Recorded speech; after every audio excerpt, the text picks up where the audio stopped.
What's up, big man? Marcus, good to see You you. all right? Yeah, man, good to see you. Good to see you. Yeah, you don't look too cold.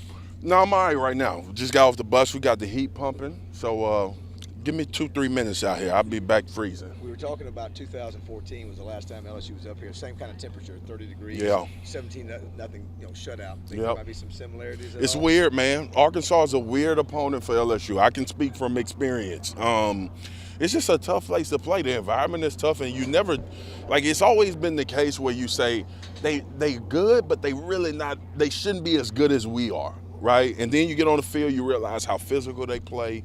You realize the things that they're doing are hurting you, and then you get to the fourth quarter and you're only up 3, and you're like, man, they got a chance to win this game. We'll see. They've struggled this year, and you guys know me. I shoot straight from the hip.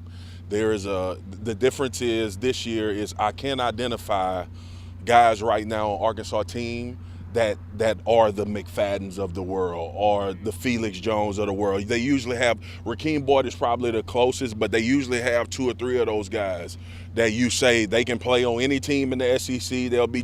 I watched Trey Flowers the other night go crazy in New England. I just don't see that right now. A game is good, but not dominant. So we'll see what happens, man. Chad has been dialing up some nice plays, though, and you can see the beginning stages of him trying to implement his plan. I think right now it's just the talent is not where he needs it to be to really do what he wants to do. Marcus, you mentioned playing against LSU. You were on that team in 2002 that lost that Miracle on Markham game. Do LSU players consider Arkansas a rival? Yeah and no, because here's the thing with me. With rivalries, you got to be good for an extended period of time for that game to even be in that realm, right? It means a lot. For example, it means a lot to people in Tennessee and Alabama.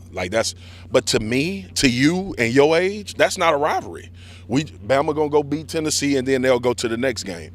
LSU, 8 years, they've lost to Alabama. That's becoming not a rivalry. That's becoming Alabama beating LSU every year. So it just depends. But I know when I was in school, this was a rivalry. Because this team went to the SEC championship. It was battles every time we played them. Big Sean Andrews and Jason Peters played tight end for Arkansas. Can you believe that? He going to the Hall of Fame as a tackle. He was the tight end. Him and Sean Andrews were like 700 pounds, and I had to try to get around them. So right now I wouldn't call it that. But with that being said, we know we've seen what this game can be like once both of these teams are playing at their highest level. I just don't consider it a rival right now because it's been too up and down. So Tommy Tuberville went on Feinbaum earlier this week and talked about how Alabama's kind of hurting the SEC and ruining college football. Do you think Alabama's dominance has hurt this conference as a whole? I don't know where that comes from. I totally disagree with anybody that says that. What is every school trying to do in this conference? Win championships, and they trying to win national championships, and they trying to consistently do it. Why you think all these new facilities being built? Why you think recruiting is so crazy in the SEC? I'm with it. You like to see teams win, and you do all of that, but I'm a big NBA guy. I love the NBA. I love college basketball. It's great to see those freshmen for Duke the other night. The difference in college basketball is you don't know who's gonna win. You get the team from Chicago last year that knock off the #1 team in Virginia, and then the tournament go. In football, people have to understand how hard it is to do what Nick Saban has been doing. It's every year there are 13 schools in this conference trying to build to get ahead of you, and he's managed to stay ahead. Is the Golden State Warriors in the NBA bad for the NBA? No, they sell out every game. So I think this is fatigue is a thing, and people might get tired of the narrative of Alabama being the team. But until then, it was just like last week when the LSU fans was conspiracy theorying about Devin White in the league office. I said, look, I didn't have these conversations about Bama when I was in school. We beat them 3 out of 4 years. So there was no conspiracies going on. So just you got to go out and play the game. You got to build a team to beat them. And until then, I'm going to enjoy it. Mentally, what LSU team do you think will show up tomorrow night? That's the biggest question for me, D. It's been a hangover factor from Alabama. The thing that I noticed with Old, even in his interim, he was able to get these guys motivated going down the stretch. They had just came off that loss.